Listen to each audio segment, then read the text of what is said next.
আজকে বাগান বলতে ঘাস বাগান যেটা ছিল, ঘাস যে জমিতে, সেই জমির তো বেশি ঘাস আসলে হচ্ছিল না, কিছু আবর্জনা ঘাসও আছে, তো ওগুলো পরিষ্কার করার জন্য মূলত আজকে এই মেডিসিনটা আনা হয়েছে। যাই হোক, কৃষি বিশেষজ্ঞর বেডাক্সন এগ্রি রিসোর্স লিমিটেড একটা কোম্পানি, 100 মিলিগ্রাম এটা দিতে হবে। আর এটা দিলেই নাকি ঘাসের 12টা থেকে 13টা বেজে যাবে। আর এই জমিটাতে এখন অর্ধেক অর্ধেক ঘাস হবে।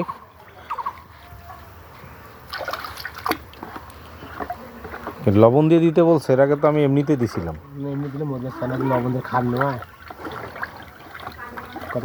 কিন্তু এটা রোদ হলে বেটার, মানে রোদে থাকলে ওইভাবে না ঘাটা মারে, ওই হুইল যেমন গুলায় ঘুরেন চারপাশে। হ্যাঁ, আরো লবণ আছে, খায়া দেখেন তো আছে কিনা।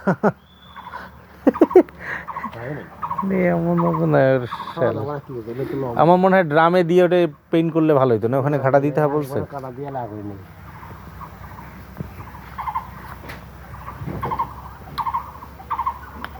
এগুলা একটু অন্য জায়গায় ফেলতে হবে, ওইভাবে না কাগজটা ছিঁড়েন। মানে সব কিছুতে জোর দেখে কাজ করেন কেন, আমি বুঝলাম।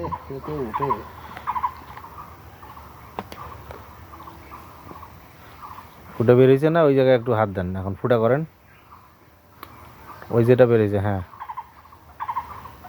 বাস, আর লাগবে না।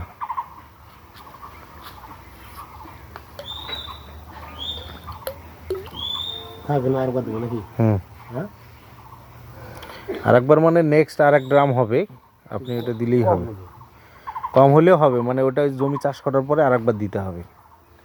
মানে এই ঘাস ফিনিশিং না করা পর্যন্ত আসলে কোনো আবাদ করে শান্তি পাবেন না।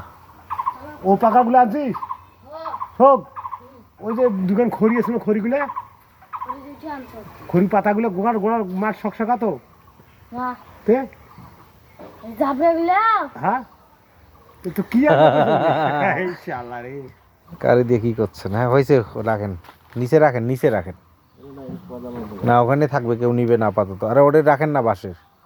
ঠোসাটা গেল কোটা, সেটা তো করলো। আমি বলতেছি নিচে একটু নামায় রাখেন। আরে আও না, অনেক বদনাটা অনেক এমনি ঢালা যাবে না, একবারে পড়ে যাবে বদনা। আলে একটা মক্কা হবে, মগ ওই বাথরুমে আছে। এই স্প্রে মেশিন দিয়ে দেওয়া হবে, দেখা যাক। একদম পানির রং কালচে হয়ে গেছে।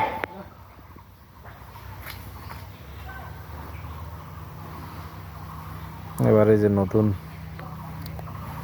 বাথরুমে কাজ করা হয়েছে, বাপরে বাপ, মাছ নাকি পুকুরে? পুকুরের অবস্থাও খারাপ, কারণ এত পরিমাণে জঙ্গল জাট। আর এটা হলো সাপের আড়ত, মানে আপনার গুই সাপ, ঢোড়া সাপ প্রচুর পরিমাণে আছে এখানে। খেজুর গাছ, হ্যাঁ, বিদেশি খেজুর গাছ হয়ে গেছে দেশি খেজুর গাছ। মাছ যেহেতু আমি আসার আগে একবার মারা হয়েছে, আর পুকুরের পানির স্তর নিচে চলে গেছে, সেবার আর সুযোগ নেই। তবে এই কাঁঠাল গাছ এবার থাকছে না, এই কাঁঠাল গাছও থাকবে না, মানে পুকুর এবার ফাঁকা হবে, রোদ পাবে। আগামীতে পুকুরে একটু কাজ করতে হবে। তো যাই হোক, বাড়িতে আসলে এই জিনিসগুলো পাওয়া যায়। একটা বেল দেখছি গাছে,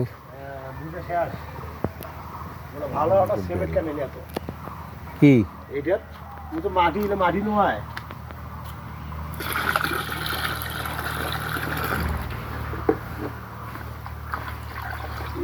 উপরে তোলেন এক মগ, হ্যাঁ তুলে ছাড়েন।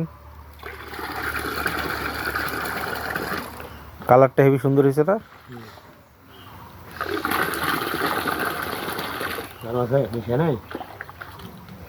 এখন মিশা বলতে আপনার একটা লাঠি দিয়ে দেওয়ার দরকার ছিল, কেন জানেন? ওই যে ইয়া করছিলেন না, মানে কেমিক্যালটা আমার কাছে মনে হচ্ছে শক্ত। যে ওই নারকেল ইয়ার ডালটা নেন, ওই যে কাঁঠালের ডাল ভাঙিয়ে রাখলাম এখন। ও বাবা, স্কুল থেকে চলে আসছো? তোমার এত তাড়াতাড়ি স্কুল ছুটি হলো বাবা? তোমার মা আসছে? কার সাথে আসলা? হ্যাঁ, কোন বৌদি? হুম, হৃদয় মামার বউ।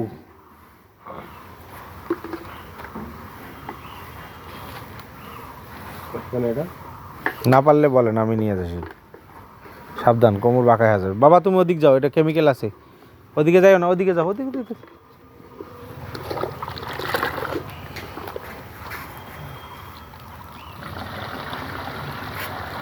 এটা ধরেন আপনার 2 লিটার কাছে, এক জগে 2 লিটারের বেশি হবে কি? হুম,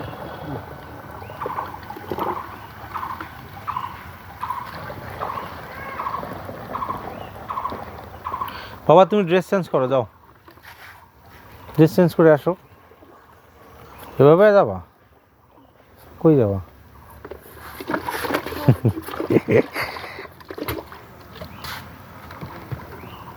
আজকে তো বাবা চলে যাবে। হুম, দেখি কখন যাই, অনেক সময় তো যাবই। বাবা এগুলো ঔষধ, এদিকে আসিও না, গন্ধ করতেছে, তুমি পরে আসো। আপনি সব নিতে পারবেন না দাদা, এটা এই পর্যন্তই থাক।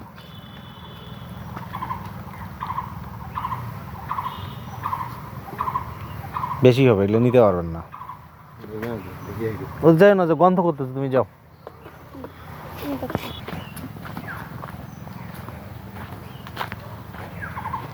যাই হোক, এখন আমরা আমাদের ঘাস বাগানের দিকে যাচ্ছি,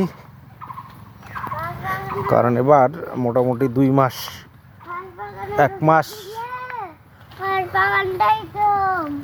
এবার 1 মাসের জন্য ঘাস বাগান বন্ধ থাকবে বাবা, বুঝছো? কোনো কিছু হবে না, কারণ এইটা দেওয়ার কয়েকদিন পরে আবার যে হাল আসবে, হ্যাঁ, গরুর হাল দিয়ে জমিটাকে ঠিকঠাক মতো আবাদ করার যোগ্যতা করতে হবে। তারপর শুকনো গোবর সার দিয়ে পরিবেশটা সুন্দর করতে হবে। এটাই। সরো,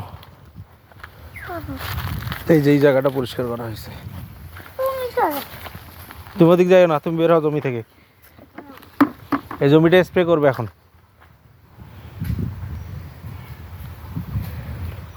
বাবা এই যে ঘাস ময়লা, সরো সরো সরো সরো সরো।